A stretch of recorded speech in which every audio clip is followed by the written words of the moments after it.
যারা নেককার স্ত্রী তাদের চারটা চিহ্ন থাকে, চারটা গুণ থাকে। নবীজি বলে এই চারটা গুণ যদি কোনো স্ত্রীর মধ্যে থাকে তাহলে বুঝে নিয়ে ওই স্ত্রী নেককার এবং ওই স্ত্রী জান্নাতি স্ত্রী। যেরকম সুবহানাল্লাহ। দেখেন তো আপনার স্ত্রীর মধ্যে মেলে কিনা এই চারটা গুণের কোন কয়টা গুণ আপনার স্ত্রীর মধ্যে আছে। মা বোনের আপনারা একটু মিলান নিজের সাথে, যে চারটা চিহ্ন বা চারটা গুণ এর মধ্যে আমার কয়টা আছে আর কয়টা নাই। যেটা নাই সেটা আপনি আমল করার চেষ্টা করেন। প্রথম নম্বর, নবীজি বলছে যেই স্ত্রী কথাবার্তা বা অঙ্গ ভঙ্গি দিয়ে সবসময় তার স্বামীকে খুশি রাখতে চায়, সন্তুষ্ট রাখতে চায়, হাসাতে চায়, আমি নবীজি বলছি ওই স্ত্রী আদর্শবান স্ত্রী। যেরকম সুবহানাল্লাহ। অঙ্গভঙ্গি দিয়ে, হাসি দিয়ে, বিভিন্ন ভাবে কথাবার্তা দিয়ে স্বামীকে হাসি খুশি রাখতে চায়, সন্তুষ্ট রাখতে চায়, নবীজি বলছে ওই স্ত্রী সবচেয়ে আদর্শবান।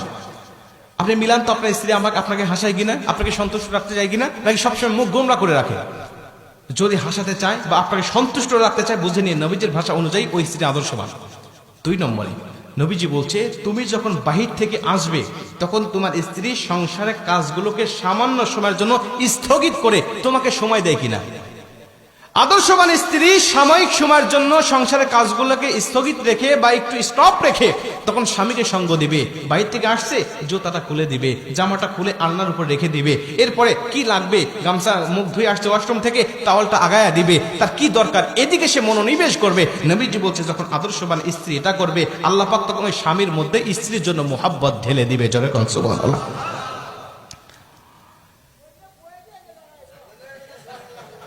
চাচা কি কয়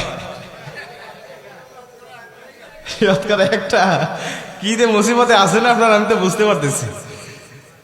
তো এইটা হলো 2 নম্বরে, তার মধ্যে 2টার মধ্যে 2টাই নাই, এটাই তো। আচ্ছা 2টা ফেল। গাজীপুরের মায়েরা আপনাদের দুর্নাম হয়ে যাচ্ছে কিন্তু।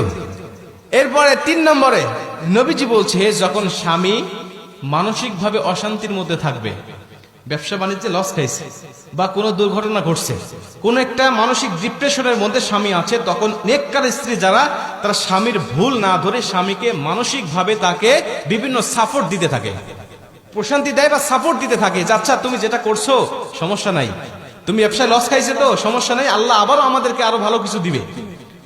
আর যারা বদকার স্ত্রী তারা বলে আমি কইছিলাম তোমাকে এটা না করার জন্য, আমি কইছিলাম এই ব্যবসাটা না করার জন্য, আমি কইছিলাম এবং না যাওয়ার জন্য, তুমি আমার কথা শোনো না, এখন কেমন লাগে দেখো।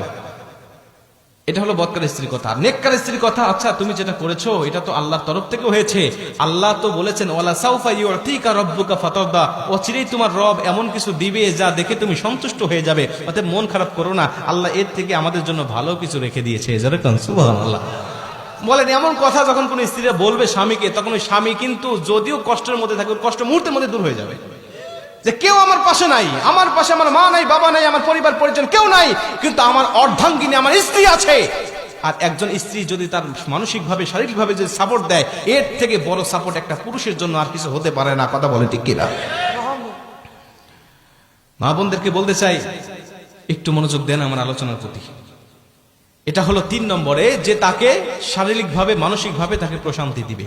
4 নম্বরে নেককার স্ত্রী গুণ হলো নবীজি বলছে তার স্বামী যখন কোনো বৈধ কাজের আদেশ দিবে তখন স্ত্রী সর্বাত্মক চেষ্টা করবে ওই বৈধ কাজটা পালন করার জন্য।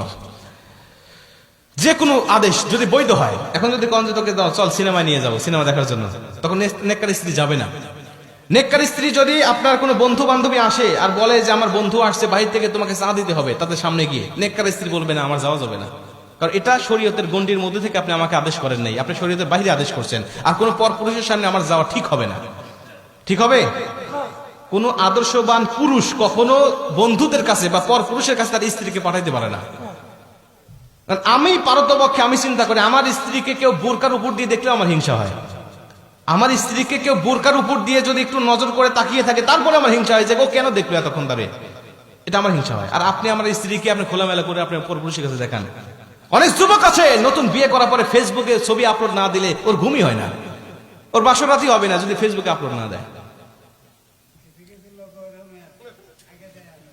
হ্যাঁ আগে শোনেন, আর দায়ুস লা ইয়াদখুলুল জান্নাহ, নবীজি বলছে দায়ুস কখনো জান্নাতে যাবে না। কোথায় যাবে না?